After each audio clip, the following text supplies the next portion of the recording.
अस्सलामुअलैकुम my brothers and sisters. I hope आप लोग सब खैरियत से होंगे। आज हम लोग पढ़ेंगे introduction to delivery. Previous videos अगर आपने नहीं देखा है तो इसी वीडियो के डिस्क्रिप्शन में जाएंगे, आपको प्लेलिस्ट का लिंक मिल जाएगा। उसमें आप प्रीवियस तमाम वीडियोस को सही ऑर्डर में देखेंगे, यानी जितने भी वीडियोस है वो एक क्रैश कोर्स है, उसको आप देखेंगे तब जाके ये वीडियो आपको और इजीली समझ में आएगा। प्रोफेशनल कम्युनिकेशन में अब हम लोग एडवांस की तरफ बढ़ रहे हैं और अब हम लोग अपने इस कोर्स के सीरीज के खात्मे की तरफ भी बढ़ रहे हैं। चंद और क्रैश कोर्स बाकी है, तो आज के इस क्रैश कोर्स में हम लोग समझेंगे क्या। आज हम लोग समझेंगे इंट्रोडक्शन टू डिलीवरी, यानी हमने जो तीन मेजर फॉर्म है, चार मेजर फॉर्म है प्रोफेशनल कम्युनिकेशन का, चाहे वो रिटन कम्युनिकेशन हो, वर्बल कम्युनिकेशन हो, नॉन वर्बल कम्युनिकेशन हो, डिजिटल कम्युनिकेशन हो, इन सबको समझ लिया। किस तरीके से रिटन कम्युनिकेशन हम लोग अच्छे से कर सकते हैं, उसका पूरा तफसील मल्टीपल क्रैश कोर्सेज में हमने ऑलरेडी देख लिया। किस तरीके से वर्बल कम्युनिकेशन कर सकते हैं, उसके ऊपर मल्टीपल क्रैश कोर्स हमने देख लिया। किस तरीके से नॉन वर्बल क्लूज को एनालाइज करते हैं, ऑब्जर्व करते हैं, इसको हमने डिटेल से देखा। और इवन डिजिटल कम्युनिकेशन किस तरीके से होगा वो भी देख लिया। अब हम लोग एडवांस लेवल पे स्पेसिफिकली इस पे डिस्कस करेंगे कि जो आप डिलीवर करते हैं ना अपना मैसेज को, जो डिलीवर करते हैं, खास करके रिपोर्ट हो गया या प्रेजेंटेशन हो गया, उसमें कुछ टेक्निक्स और प्रोफेशनल और एडवांस टेक्निक्स है वो हम लोग आज समझेंगे। The critical component of communication, इसमें काफी सारा ऐसा चीज आएगा जो आपको प्रीवियसली ऑलरेडी आपने पढ़ा हुआ है, तो इस वजह से ये ज्यादा डिफिकल्ट नहीं होने वाला। ठीक है, डिलीवरी क्या होता है? एक बहुत ही क्रिटिकल कम्युनिकेशन कंपोनेंट है कम्युनिकेशन के अंदर। ये बताता है कि किस तरीके से आपका मैसेज रिसीवर को रिसीव होगा या कन्वे होगा, और इस चीज पे डिपेंड होता है कि किस तरीके से यूजर इन्फ्लुएंस होगा और कैसे इसको परसीव करेगा, और किस तरीके से जब ऑडियंस या यूजर या व्यूअर जो आपके कम्युनिकेशन को सुनेगा रिस्पॉन्ड करेगा। तो जब भी इफेक्टिव डिलीवरी होता है ना, वो होना चाहिए सिंपल लेकिन powerful. While poor delivery can undermine even more well crafted speech और प्रेजेंटेशन। यानी एक लाइन में यहाँ समझाने की कोशिश हमने ये किया ना कि डिलीवरी बहुत मैटर करता है। अगर आपने स्पीच को बहुत प्रोफेशनली तैयार किया या करवाया, लेकिन आपको उसको प्रेजेंट करना ही नहीं आता, प्रॉपर तरीके से आप डिलीवरी नहीं कर पाते, तो अच्छा इफेक्टिव रिटन कम्युनिकेशन या प्रेजेंटेशन भी खराब हो सकता है। और एक सिंपल मैसेज को भी आप बहुत ही अच्छे, इफेक्टिव और पावरफुल तरीके से डिलीवर कर सकते हैं अगर आपको डिलीवरिंग टेक्निक पता होगा। Understanding the nuances of delivering enable speaker to communicate with clarity, engage their audience and achieve their communication goals. तो इसी चीज को कैसे करेंगे अचीव वो देखेंगे। सबसे पहले तो इंपॉर्टेंस समझेंगे कि इफेक्टिव डिलीवरी का इंपॉर्टेंस क्या होता है और कम्युनिकेशन में इफेक्टिव डिलीवरी किस तरीके से इम्पैक्ट करता है। तो बहुत ही ज्यादा हायर लेवल में आपका the way of delivery impact करता है कम्युनिकेशन में, और वो इन्फ्लुएंस करता है किस तरीके से यूजर उसको समझेंगे और याद रखेंगे और उस पे एक्ट करेंगे। अब अगर आपको इफेक्टिव डिलीवरी करना है तो उसके लिए कुछ एसेंशियल रीजंस है, पॉइंट्स है, वो आपको मद्देनजर रखना पड़ेगा, उस पे आपको ध्यान होना चाहिए। क्या है? सबसे पहले क्लैरिटी और अंडरस्टैंडिंग। भाई क्लैरिटी होना चाहिए, जब आप डिलीवर कर रहे हैं तो आपको पता होना चाहिए delivery effects how clear a message is communicated through voice, body and visual aids. दूसरा, और ये डिटेल में वॉइस, बॉडी, विजुअल एड्स वगैरह प्रीवियस क्रैश कोर्स पे हमने कवर किया हुआ है इन डिटेल। ठीक है, adoption to audience need. Effective delivery involves adopting the presentation style to suit the specific audience. ये भी आपको मालूम है already. Engagement and retention. A dynamic enthusiastic delivery can captivate the audience, making them more likely to stay focused and remember the message. इसी तरीके से build rapport and trust. Effective delivery foster a sense of connection between the speaker and the audience. ये सब topic को detail हमने पढ़ा हुआ है, ये सब कैसे होता है, उसका स्ट्रेटेजीज, ये सब हमने पढ़ा हुआ, राइट। यहाँ पर हम लोग ये समझ रहे हैं कि कौन कौन सा चीज इफेक्टिव डिलीवरी में काम आता है। Credibility and persuasion. A confident, well-paced delivery signals that a speaker is knowledgeable and trustworthy. और ये चीज आपने काफी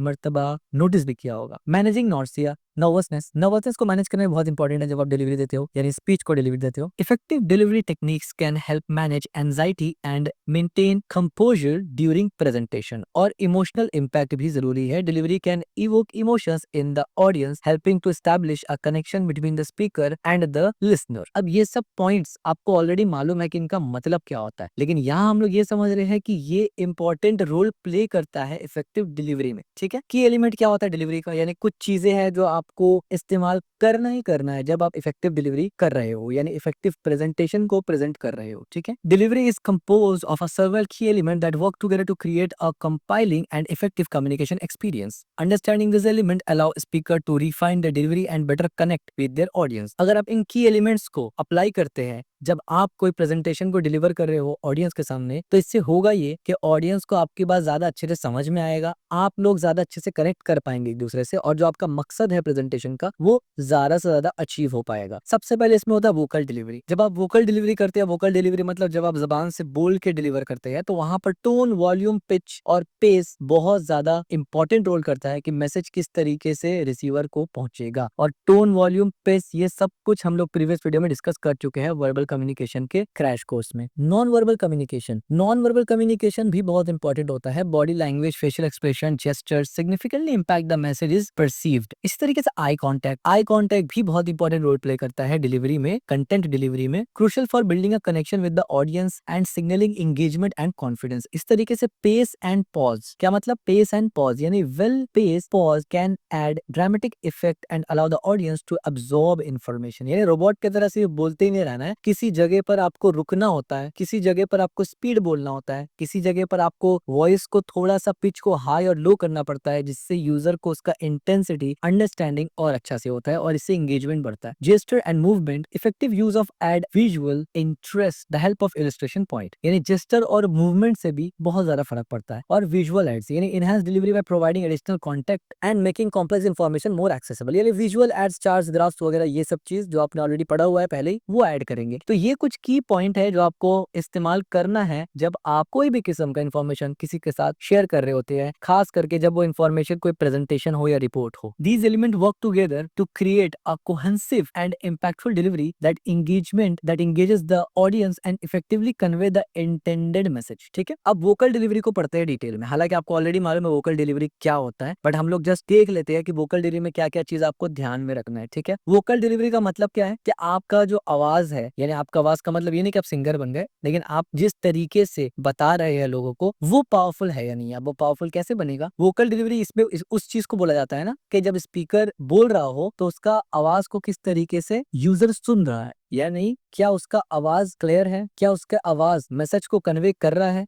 जो मैसेज को कन्वे करना चाहिए, क्या वो इफेक्टिव है कि नहीं है। ये पूरी ओवरऑल इफेक्ट करता है कम्युनिकेशन में। ठीक है, ये बोलने का तरीका, आसान शब्दों में अगर बताएं, अब बोलने के तरीके में क्या क्या होता है, टोन होता है, पिच होता है, वॉल्यूम होता है, रेट ऑफ स्पीड होता है, रेट ऑफ स्पीच होता है, इंटोनेशंस होता है, पॉज होता है, all can greatly influence how message is received. यानी ये सब चीज इंपॉर्टेंट रोल प्ले करता है। अब वोकल डिलीवरी में कौन कौन सा चीज इंपॉर्टेंट है? टोन और पिच बहुत जरूरी है। Sharp the emotional resonance of a message and help maintaining audience interest. Not sharp, it's a shape the emotional resonance of the message and help maintain audience interest. इसी तरीके से volume और rate speed बहुत ज्यादा जरूरी है, rate speech बहुत ज्यादा जरूरी है। Determine how clearly the message is heard and understood. इसी तरीके से annotations and pausing add layer of meaning and emphasize to spoken word, जैसे मैंने इससे पहले बताया था। avoid monotony avoid करने से मुराद क्या है? use variation to keep the audience engaging and prevent disinterest। यानी एक तरीके से ही ना बोलना स्टार्ट कर दे रोबोट की तरह, जैसे मैंने थोड़ी देर पहले बताया था। आपका टोन, आपका वॉइस, आपका पिच ये आगे पीछे होना जरूरी है अकॉर्डिंग टू जो आप मैसेज दे रहे हैं। ठीक है, mastering vocal delivery is essential for anyone looking to enhance their communication skills and connect more effectively with their audience। और ये क्वालिटी ऑफ कोर्स उन लोगों के अंदर ज्यादा पाया जाता है जो पब्लिक स्पीकिंग करते हैं, जिनका कॉन्वर्सेशन अच्छा होता है। हो सकता है आपका भी कॉन्वर्सेशन अच्छा होगा तो आप ये रिलेट कर पाएंगे कि आप भी ये सब रूल्स को अप्लाई अनजाने में ही सही बट करते जरूर है। ठीक है, tone and speech, the emotional landscape of speech. Tone और पिच ये बहुत जरूरी होता है। टोन और पिच एसेंशियल एस्पेक्ट होता है वोकल डिलीवरी का, जो कि शेप करता है बेसिकली इमोशनल रेजोनिंग किस तरीके से होगा आपका मैसेज का। और दो एलिमेंट, ये जो दो एलिमेंट हमने बताया ना, टोन और पिच, ये आपस में इंटरलिंक होता है और क्रूशियल रोल प्ले करता है कि ऑडियंस किस तरीके से आपका इंटेंशन को या आप जो समझाना चाहते हैं आपका मैसेज को कैसे समझेंगे इमोशनल स्टेट पे। ठीक है, टोन में क्या आता है?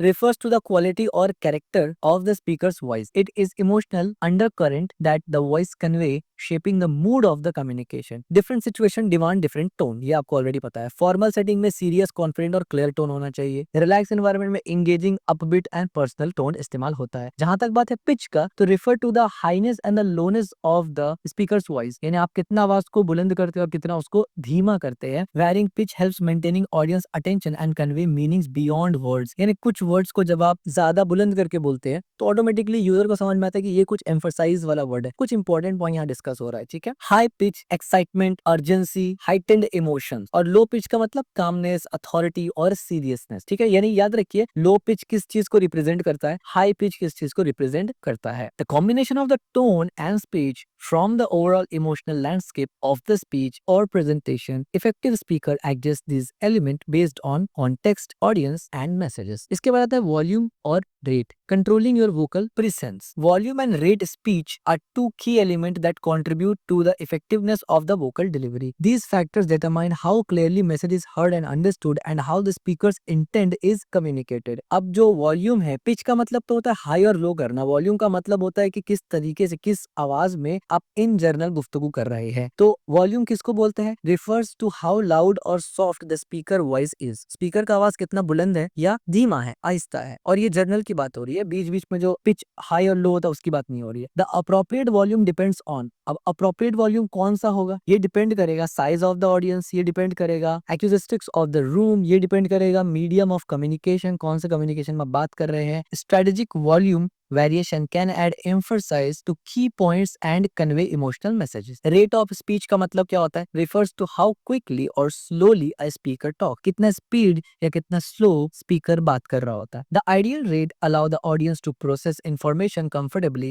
while maintaining interest. तो ideal rate क्या होता है? आप इतना speed में बोले कि यूजर उस चीज को easily समझ भी जाए और उसका इंटरेस्ट खत्म भी ना हो. बहुत तेज बोलेंगे तो समझ नहीं आएगा, बहुत स्लो बोलेंगे तो बोर हो जाएगा मुंह. ठीक है, यानी ऑडियंस को मजा नहीं आएगा. ऑप्टिमल रेट क्या होता है? 125 से लेके 150 words per minute. Varies by audience and content, depending upon कि आप किसके सामने हैं और वो आपकी बातों को कितना समझ रहे हैं, नेटिव लैंग्वेज है या कौन सा है, डिपेंड करता है इसके ऊपर. अब जाहिर सी बात है, अगर आप कोई टेक्निकल डिस्कशन कर रहे हैं तो वहां पर आपको पॉज लेके समझाना जरूरी है, एग्जाम्पल्स देना जरूरी है. लेकिन अगर आप कोई ऐसी बात बता रहे हैं कि जो नॉर्मली अंडरस्टैंडेबल है, तो फिर आप उसमें उतना ज्यादा लेट नहीं करते या धीरा नहीं करते, यानी धीमा स्लो नहीं करते. Strategic variation in the rate can enhance delivery by slowing down for emphasize और speeding up during exciting part. ठीक है, तो ये भी जरूरी होता है और जाने अनजाने में लोग ये करते भी है. ठीक है, पर प्रोफेशनल कम्युनिकेशन पढ़ने का रीजन क्या है? ये नहीं है कि आप जाने अनजाने में ये करे, जानकर करे. दिस इज इंपॉर्टेंट कि आपको पता हो कि हाँ, यहाँ पर मेरा वॉइस लाउड होना चाहिए, यहाँ नहीं होना चाहिए, यहाँ स्लो होना चाहिए या नहीं होना चाहिए. ठीक है, finding the right balance between volume and rate of the speech is essential for effective communication. Both element should be adjust to suit the message, audience and the context. अब इनोटेशंस और पॉज, ये क्या होता है? Adding depth and dimensions to the speech. Annotations and pause are a subtle yet powerful tool in vocal delivery. They add a layer of a meaning and emphasis to spoken word, guiding the audience emotions, emotional response and helping them follow the flow of the message. अब annotations का मतलब क्या होता है या intonation का मतलब क्या होता है? Refers to the raise and the fall in the pitch throughout speech. ये throughout speech में जो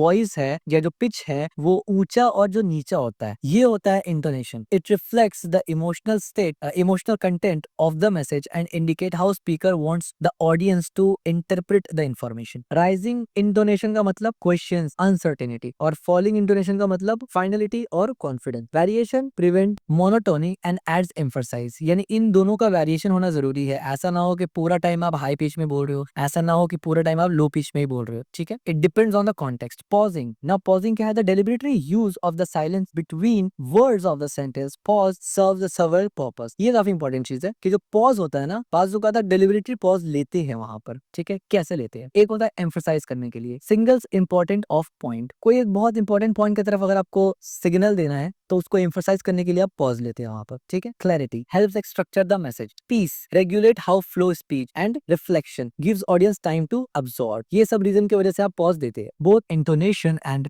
pausing work together to add a depth and dimension to a speech. Intonation conveys emotions and emphasize, while pausing allow you for reflection and structure. इसके बाद avoid monotone. इसका मतलब already मैंने आपको बताया, keeping your audience engaged. One of the biggest challenge in vocal delivery is avoiding monotony. Monotony occurs when the speaker voice remain flat. जब speaker का voice flat हो जाए एकदम, यानी without variation of pitch, tone, volume और pace, जैसे लगे AI generated ही voice है आपका. ठीक है, आप नहीं बोल रहे. This type of delivery can quickly lead to disengagement from the audience. Strategies to avoid monopoly. अब मोस्टली लोग आज जो बात करते हैं, चाहे कॉन्फ्रेंस में हो या पब्लिक स्पीकिंग में हो, उनको पता होता है कि मतलब बाय डिफॉल्ट उनसे मोनोटोनी नहीं होता बाय डिफॉल्ट. ठीक है, very pitch and tone. Pitch को चेंज करना through out the speech, emotions को ऐड किया जाता है, नॉर्शिया को ऐड किया जाता है और कीप ऑडियंस एंगेज. ठीक है, use vocal inflection. सब्टिल change in a pitch and a tone prevent speech from sounding robotic, जैसे मैंने पहले बताया. Incorporate pause. Strategic pause and variety to piece and prevent monotony. Changing volumes, varying the volume help add emphasize and prevent monotony. Engaging with the audience, maintaining eye contact, asking questions and incorporating interaction can break monotony. Consequous variation in a vocal delivery is essential for maintaining audience interest and ensuring that your message is received effectively. ठीक है, अच्छा अब यहाँ तक तो आप समझ गए कि इफेक्टिव डिलीवरी में कौन कौन सा चीज होना चाहिए, क्या क्या होना चाहिए। इंटोनेशन और पॉज होना चाहिए, वॉल्यूम रेट स्पीच होना चाहिए, टोन और पिच होना चाहिए वोकल डिलीवरी में, ये सब होना चाहिए। ठीक है,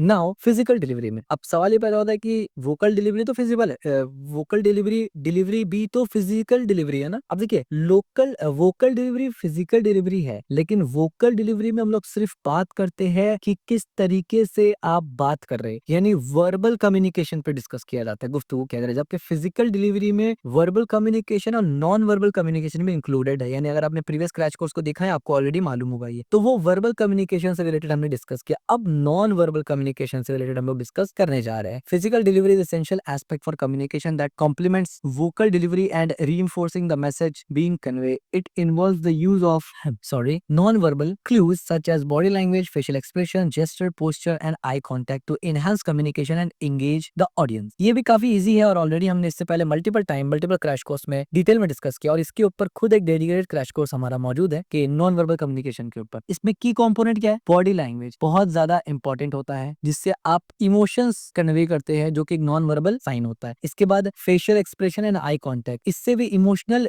रिवील होता है और साथ ही साथ इंगेजमेंट होता है एक पर्सनल लेवल में जब आप आई कांटेक्ट करते हैं। जेस्चर एंड मूवमेंट, ये क्या करता है, एम्फसाइज को ऐड करता है, क्लैरिटी को ऐड करता है और variety of speech and presentation को ऐड करता है। Posture and stance convey confidence, professionalism and credibility. ठीक है, effective use of physical delivery can help establish credibility, create rapport and make the message more impactful. अब body language से related क्या क्या चीज आपको मालूम होना चाहिए। सबसे पहले बॉडी लैंग्वेज तो एक नॉन वर्बल कम्युनिकेशन में से आता है जो कि फिजिकल एक्शन में इन्वॉल्व होता है, जिसमें पोस्चर आता है, जेस्चर आता है, फेशियल एक्सप्रेशन आता है और मूवमेंट आता है। ठीक है, यानी बॉडी मूवमेंट। इमोशनली आप अपने उस अल्फाज को जो आप जबान से बोल रहे हो उसको और ज्यादा एक्सप्रेस कर सकते हैं, प्रोवाइड कर सकते हैं insights in the speakers confident and attitude. अब बॉडी लैंग्वेज का की एस्पेक्ट क्या होता है, एक होता है ओपननेस और एक होता है एंगेजमेंट। यानी open gesture such as keeping arm uncross and hand visible, यानी हाथ को अनक्रॉस, हाथ को फोल्ड नहीं करना, सीधा हाथ रखना, convey honesty and approachability. Engaging and enthusiasm, movement and expression convey energy and can energize the audience. इस तरीके से focus and attention. Effective speakers are intentional about their movement and the signals they send. यानी focus और attention आपका speaker के ऊपर होना चाहिए और speakers intentionally ही बहुत सा movement करते हैं। Consistency with message. Body language should align with the spoken message to avoid confusion. यानी जिस तरीके से आप मैसेज कन्वे कर रहे हैं आपका बॉडी लैंग्वेज उसके साथ अलाइन होना चाहिए, डिफरेंट ना हो, कॉन्ट्रडिक्ट ना करे। ठीक है, body language often speak louder than words, ये आपने सुना ही होगा कि actions often speak louder than words, तो एक्शन का मतलब वही बॉडी लैंग्वेज के अंदर आ जाता है। Making it a powerful tool in communication, effective use reinforce the message while poor or inconsistent body language can distract from it. Facial expression के बारे में और आई कांटेक्ट के बारे में अगर डिस्कस किया जाए तो इसमें क्या होता है, facial expression eye contact critical component है फिजिकल डिलीवरी में, आपको ऑलरेडी पता है, जो कि इमोशनल एंगेजमेंट करता है ऑडियंस को पर्सनल लेवल पे। और face is a powerful tool for conveying emotions, जाहिर सी बात है। और आईज जो होता है वो बेसिकली ट्रस्ट और बिल्ड के लिए इस्तेमाल किया जाता है। तो फेशियल एक्सप्रेशन में क्या आता है, रिफ्लेक्ट करता है इमोशंस को behind the words being spoken. ठीक है, should align with the message to avoid confusion और miscommunication. Smiling, frowning, raising eyebrows, conveying emotional clues to the audience, should match the content being delivered. इस तरीके से eye contact भी आता है।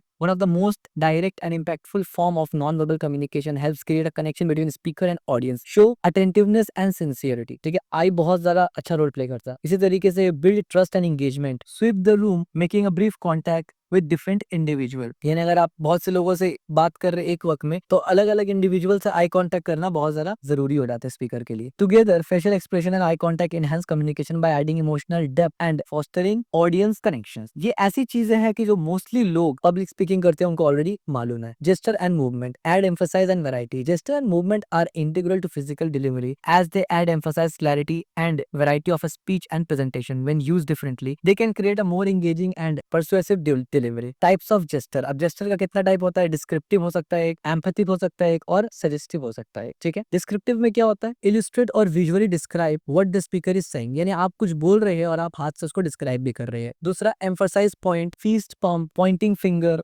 यानी मुट्ठी बना के किसी चीज को आप समझा रहे हैं, किसी को एम्फसाइज कर रहे हैं चीज में, उंगली से एम्फसाइज कर रहे हैं, ठीक है। और सजेस्टिव में क्या होता है, कन्वे फीलिंग और इमोशंस, जिसमें आता है श्रक और फिर पाम अप। मूवमेंट में क्या आता है, purposeful movement engaging the audience. Purposeful movement जो होता है ना, वो ऑडियंस को इंगेज करता है, जैसे कि moving toward the audience create intimacy. इसी तरीके से moving across the stage engage different section. यानी आप देखते होंगे बहुत मोस्ट ऑफ द टाइम जो सिंगर्स होते हैं या जो स्टेज में बोलते हैं, मोस्ट ऑफ द टाइम वो स्टेज में थोड़ा सा वॉक भी करते हैं, ठीक है, तो वो मूवमेंट के अंदर आ जाता है। अवॉइड एक्सेसिव और आर्मलेस मूवमेंट, बहुत ज्यादा हाथ का इस्तेमाल भी करना अच्छा नहीं है और बिल्कुल ही हाथ का इस्तेमाल ना करना वो भी अच्छा नहीं है, ठीक है। Good speaker are intentional about their gesture and movement, ensuring that they complement the spoken message and add to the overall impact of presentation. याद रखिए, अच्छा स्पीकर वो है जिसको अपने हरकत के बारे में, अपने जेस्चर, पोस्चर, मूवमेंट के बारे में पता होता है। बहुत से लोग अनइंटेंशनली भी ये करते हैं, लेकिन वो यहीं पर गलत हो जाते हैं। अगर आपको पता होता है दैट इज डिफरेंट, नहीं पता हो रहा है तो बहुत जगह गलत भी कर जाते हैं आप। इसके बाद आता है posture and stance, projecting confidence and credibility. Posture and stance play a significant role in how a speaker is perceived by the audience. They convey confidence, professionalism and credibility and can influence how well the audience receive the speaker's message. Posture में क्या आता है, refers to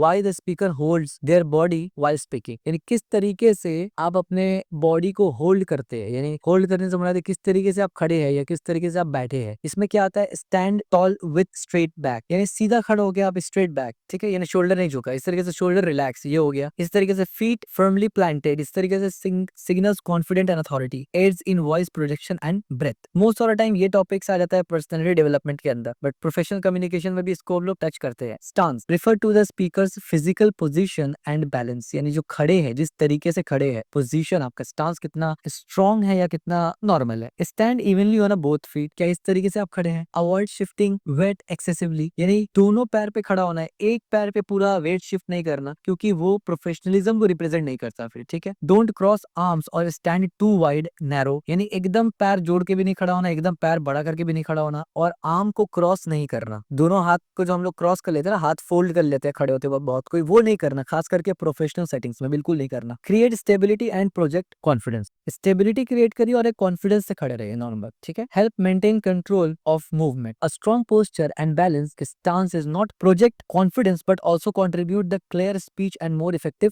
delivery. इस चीज में बहुत से लोग गलती करते हैं, स्टांस में खास करके और पोस्चर में। Audience engagement, create a dynamic interactive experience. Audience engagement is a crucial factor in success communication. A speaker's ability to connect with and maintain the attention of the audience ensure that their message is not only delivered but also understood by a retrained. Key aspect of audience engagement. अब audience engagement में क्या-क्या key aspect होता है? Adapting delivery to audience need. बारहा हमने ये चीज already discuss किया हुआ है, अब मजीद इसको डिस्कस करने का कोई पॉइंट नहीं बनता, ठीक है, जिसपे आपको देखना पड़ता है ऑडियंस को और ऑडियंस के हिसाब से, उनके एक्सपेक्टेशन के हिसाब से आपको बनाना पड़ता है। यूजिंग ह्यूमर इन स्टोरीज, ये भी हमने काफी मर्तबा देखा है कि powerful tool for breaking down barriers, humanizing the speaker and make presentation more relatable, और इंटरेक्शन एंड फीडबैक, ये भी हमने कई मर्तबा देखा है। जब ये चीज को आप अप्लाई करते हैं तो effective audience engagement help create dynamics interactive experience that make the speech और presentation more memorable and impactful, ठीक है। अब इसमें क्या है, अडॉप्टिंग डिलीवरी टू ऑडियंस, किस तरीके से आप डिलीवरी ऑडियंस को दे सकते हैं कि ऑडियंस समझ सके। ये हम लोग काफी बार पढ़ चुके हैं, तो हम लोग शॉर्ट में सिर्फ पॉइंट देखेंगे। ऑडियंस को समझना जरूरी है, हमने इस पे काफी डिटेल डिस्कस किया हुआ है। कॉम्प्लेक्सिटी को एडजस्ट करेंगे ऑडियंस के हिसाब से, इस पे मैंने डिस्कस किया हुआ है। कंसीडर ऑडियंस प्रेफरेंस, ऑडियंस का प्रेफरेंस को कंसीडर करके हमें जो प्रेजेंटेशन या नोट बनाना है, जिसमें कल्चर वगैरह भी हमें देखना है। और modifying delivery in real time, be flexible and responsive to audience reaction during the presentation, यानी प्रेजेंटेशन के दौरान भी आपके पास बैकअप होना चाहिए कि अगर ये काम नहीं किया तो ये चला देंगे। By adopting delivery to audience need, speaker create a presentations that felt relevant, accessible and engaging, making it easier for audience to connect with the material, ठीक है। ये ऑलरेडी हम लोग पढ़ चुके हैं काफी डिटेल में। इस तरीके से यूजिंग ह्यूमर एंड स्टोरीज, ये भी हमने देखा हुआ है कि जब आप इस्तेमाल करते हैं, can light be mood, create a bond and make presentation enjoyable, यानी एकदम भी प्रोफेशनल होके, एकदम ही स्ट्रिक्ट वे में जैसे टीचर स्टूडेंट को पढ़ाता है वैसे नहीं करना आपको, थोड़ा सा ह्यूमर, हल्का नॉर्मल सा काम करने के लिए, रिलैक्स करने के लिए, ठीक है। Keep it relevant to the message, इस तरीके से अवॉइड करना चाहिए ऑफेंसिव और डिसाइसिव ह्यूमर, यानी बहुत सा ह्यूमर ऐसा होता है जो थोड़ा सा मतलब एथिक्स के अगेंस्ट चला जाता है, वो सब इस्तेमाल नहीं करना। Be mindful of sensitive culture और यूज ह्यूमर टू रिप्रेजेंट की पॉइंट्स, यानी ह्यूमर भी इस्तेमाल करे तो अपना प्रेजेंटेशन को समझाने के लिए इस्तेमाल करो। यूजिंग स्टोरीज, स्टोरी का इस्तेमाल कर सकते हैं। One of the most effective way to engage an audience, humours are here to respond the stories, ठीक है। यानी क्लियर एक स्ट्रक्चर स्टोरी में चाहिए जिसमें एक बिगिनिंग हो, एक मिडिल हो और एक एंड हो। इसी तरीके से रेलेवेंस पूरा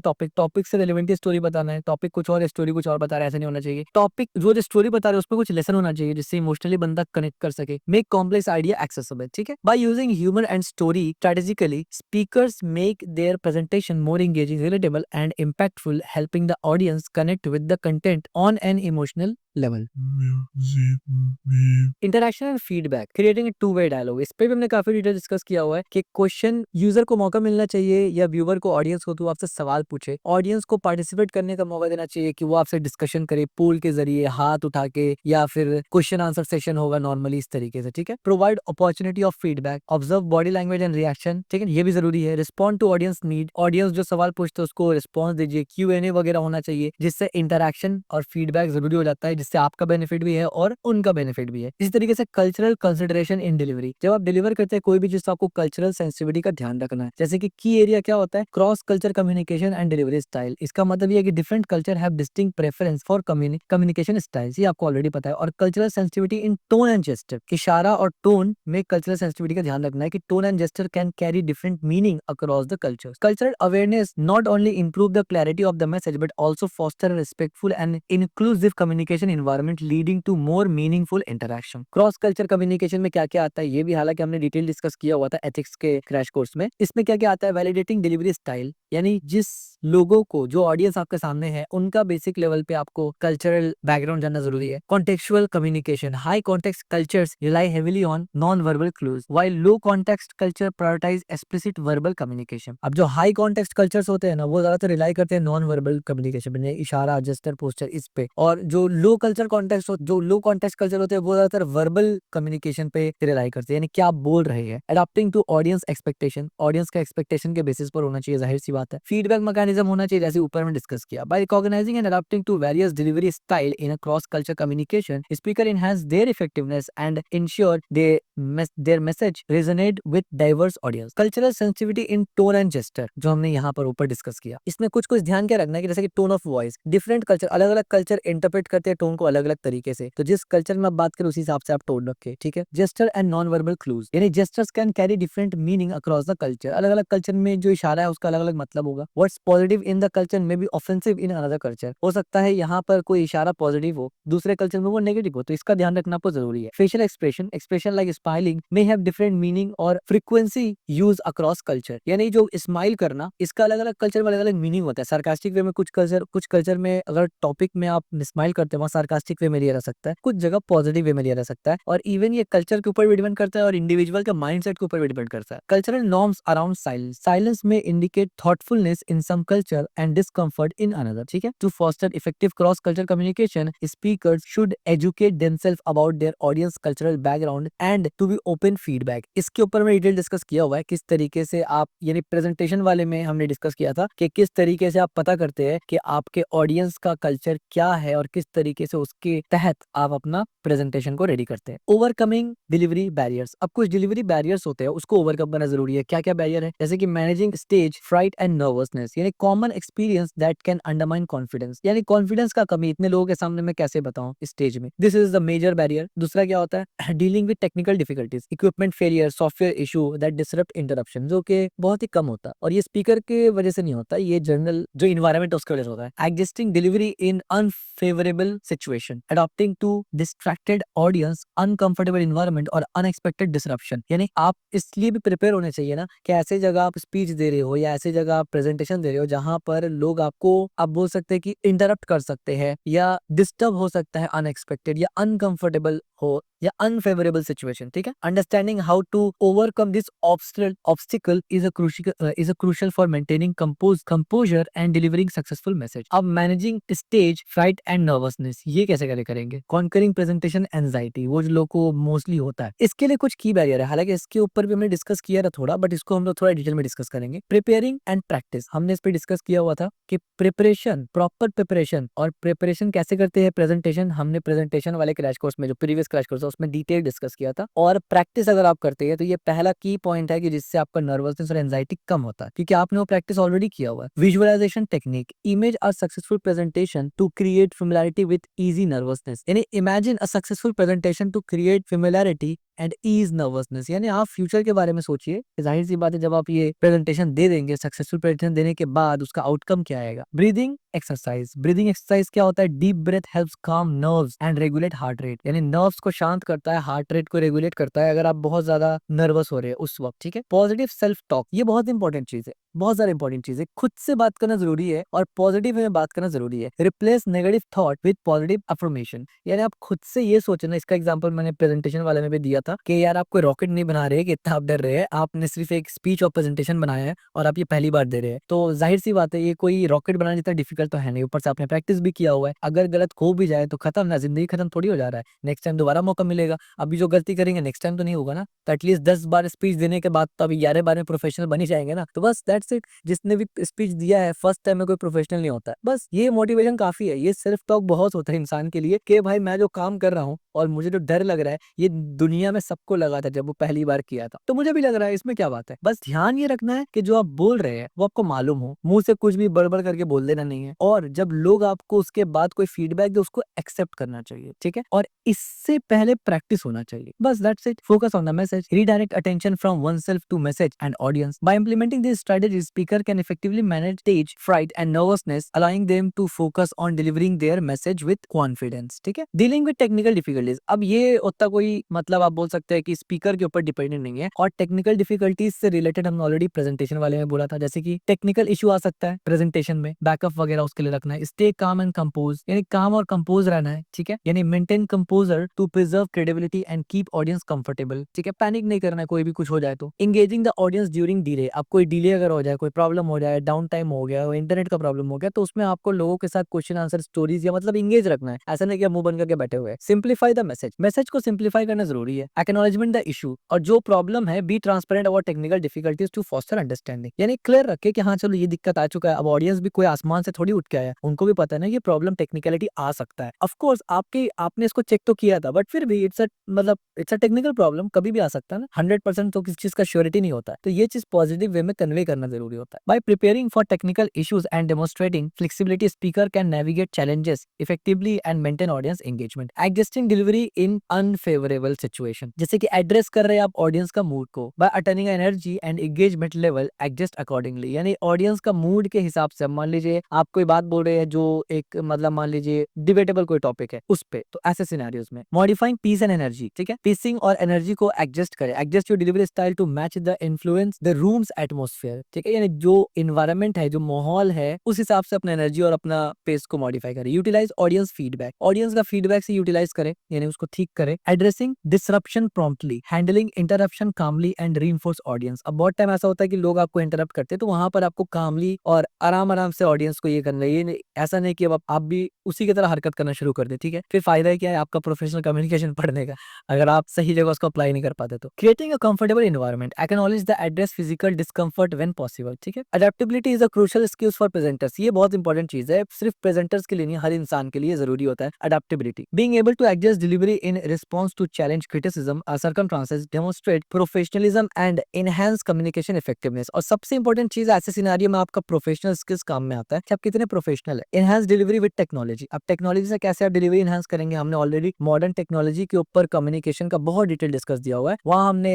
इसके बारे में बताया हुआ है क्रैश कोर्स में कि मल्टीमीडिया और एड्स का कैसे इस्तेमाल करेंगे, जिसमें ये सब कुछ आता है। Integrate digital tool and presentation, हमने ये भी डिस्कस किया हुआ है काफी डिटेल से, मतलब बहुत पूरा क्रैश कोर्स है उसी के ऊपर, ठीक है। इंश्योरिंग सीमलेस टेक्निकल डिलीवरी, तो ये टेक्निकल डिलीवरी का जब आप ध्यान रखते हैं तो क्या होता है, when use effective technology can significantly enhance a presentation by providing support to the spoken word, improve retention and keeping audience engage, ठीक है। इसी तरीके से विजुअल एड्स और मल्टीमीडिया के बारे में यहाँ कुछ डिटेल है जो हमने ऑलरेडी पढ़ा हुआ है कि स्लाइड्स, वीडियो, इन्फोग्राफिक्स, चार्ट्स और डायग्राम इस्तेमाल कर सकते हैं। डिजाइन प्रिंसिपल हम उसको सिंपल रखेंगे, विजुअल इफेक्टिव रखेंगे, मेंटेन करेंगे कंसिस्टेंसी को और इंश्योर करेंगे एक्सेसिबिलिटी को, ठीक है। Integrating digital tool with presentation, कैसे करेंगे, प्रेजेंटेशन सॉफ्टवेयर इस्तेमाल कर सकते हैं, क्लाउड बेस्ड प्लेटफॉर्म इस्तेमाल कर सकते हैं, ऑडियंस रिस्पॉन्स सिस्टम इस्तेमाल कर सकते हैं, सोशल मीडिया इंटीग्रेशन कर सकते हैं, रिमोट प्रेजेंटेशन टूल्स जूम वगैरह का इस्तेमाल कर सकते हैं, रिकॉर्डिंग टूल इस्तेमाल कर सकते हैं जैसे कि लूम और ओबीएस। जैसे कि आप देख रहे हैं मैं खुद भी ओबीएस ही इस्तेमाल कर रहा हूँ यहाँ पर, ठीक है। By integrating digital tool into their presentation, speaker enhance their delivery, engage audience effectively and create more interactive experience, ensuring seamless technique delivery। अब seamless technique delivery क्या होता है? प्री इवेंट टेस्ट हमने प्रेजेंटेशन वाले में इससे पहले क्लैश कोर्स में डिस्कस किया हुआ है। फेमिलियरिटी विद टेक्नोलॉजी ये भी हमने बताया हुआ है। बैकअप प्लान्स, ठीक है। क्रिएट टेक्निकल चेकलिस्ट, इसी तरीके से managing distraction, engaging with audience और जनरेटिंग फीडबैक, ठीक है, gathering feedback. Preparation and flexibility are the key to ensure seamless technical delivery and maintaining audience engagement. ये सब हमने टेक्निकल डिलीवरी प्रेजेंटेशन वाले में डिस्कस बहुत डिटेल से किया हुआ, ठीक है। लेट्स सम अप की take away from delivery in communication. अब डिलीवरी इन कम्युनिकेशन में हमने क्या क्या इंपॉर्टेंट पॉइंट्स देखा वो देखेंगे सिर्फ। In this unit we explore various aspect of enhancing delivery in communication through understanding the norms of delivery, managing audience engagement and overcoming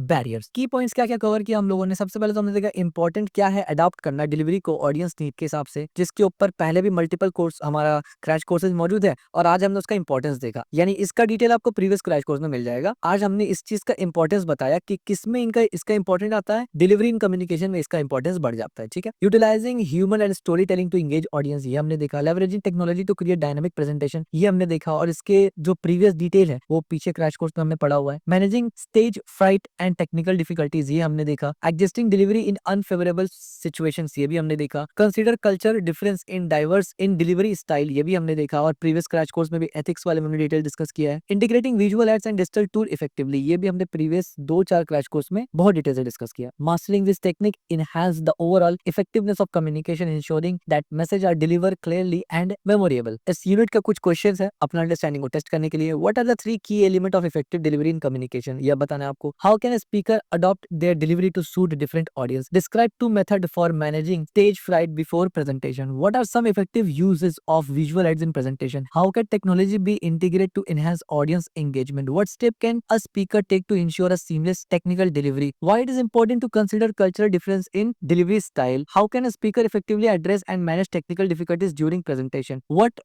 role does humor plays in engaging an audience, discuss the importance of feedback in improving presentation delivery। These exercises will help reinforce your understanding of delivery in communication and prepare you to apply this concept in real world presentation। देखिए अब जो हमने cover किया है ना, यहाँ पर बहुत सारे चीज ऐसे हैं जो प्रीवियस फंडामेंटल हम लोग पढ़ चुके हैं, लेकिन अब हम लोग उसका प्रॉपर यूजेज देख रहे हैं। इससे पहले हम लोगों ने ये सब टॉपिक पढ़ा हुआ है, लेकिन कौन से टॉपिक किस जगह पे इस्तेमाल होगा अब एडवांस सिनेरियोज में हम लोग यही देखते हैं ना। इससे पहले हम लोगों ने प्रेजेंटेशन देखा, प्रेजेंटेशन में हमने ये देखा ना कि एक स्ट्रक्चर्ड वे में किस तरीके से आप अच्छा तरीके से प्रेजेंट कर सकते हैं अलग अलग सिनेरियो में। वहां पर भी बहुत सारा टॉपिक था जो हम लोग पीछे पढ़ चुके हैं। हमारा जो फर्स्ट टॉपिक है, फर्स्ट क्रैश कोर्स है, बहुत बड़ा सबसे बड़ा क्रैश कोर्स वही है हमारा जो फर्स्ट क्रैश कोर्स है। मेरे ख्याल से 2-3 घंटे का वो क्रैश कोर्स है, वो फंडामेंटल क्रैश कोर्स है, वो यूनिट फंडामेंटल। वो अगर नहीं देखा तो बाद वाला बहुत सारा कुछ आपको नहीं समझ में आने वाला, तो वो देखना बहुत ज्यादा जरूरी है। और आगे आने वाला 1-2 ही क्रैश कोर्स हमारा है जिसमें भी हम लोग सिर्फ एडवांस टॉपिक में एक स्ट्रक्चर देखेंगे। फॉर एग्जाम्पल टीम कम्युनिकेशन के बारे में भी डिटेल आएगा, तो वहां पर टीम कम्युनिकेशन के बारे में नहीं समझाऊंगा मैं, वो तो हमने ऑलरेडी डिस्कस किया है, लेकिन क्या क्या इंपॉर्टेंट चीज है वो पॉइंट्स मैं वहां पर रखूंगा, ठीक है। So that's it for today's video. अगर आपको वीडियो पसंद आया तो इस वीडियो को लाइक जरूर करना, चैनल को सब्सक्राइब जरूर करना और इस वीडियो को शेयर जरूर करना।